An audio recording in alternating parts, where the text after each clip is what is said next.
কিছু নাই। আমি শুধু বলছি 72 সাল থেকে গত 54 বছরে সকল রাজনৈতিক দলের হাত রক্তাক্ত। একজন আরেকজনকে খুন করেছেন এবং এক খুন করার থেকে আবার প্রতিহিংসা থেকে আবার খুনের মামলা হয়েছে, খুনের মামলা থেকে আবার হয়েছে, সবার আগে হয়েছে 71-এর বড় খুন।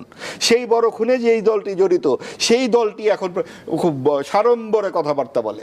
তারা যে একটি গণহত্যা এবং দেশের জন্মের বিরোধিতা করেছিল, সেই প্রস্তুতি করবার মতো আজকে কেউ নাই। আপনি আওয়ামী লীগের হত্যা নিয়ে কথা বলছেন, আপনি জামাতে ইসলামীর হত্যা নিয়ে কেন কথা বলবেন না?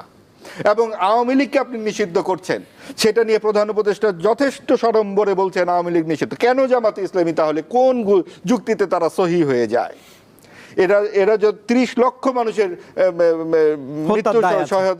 শহীদ হবার ব্যাপারের সঙ্গে তারা জড়িত, আর আওয়ামী লীগ জড়িত 2000 এর সাথে জড়িত। এখন সংখ্যা দিয়ে মৃত্যুর এই তুলনা করা যায় না, একটা মৃত্যু লাখ মৃত্যু।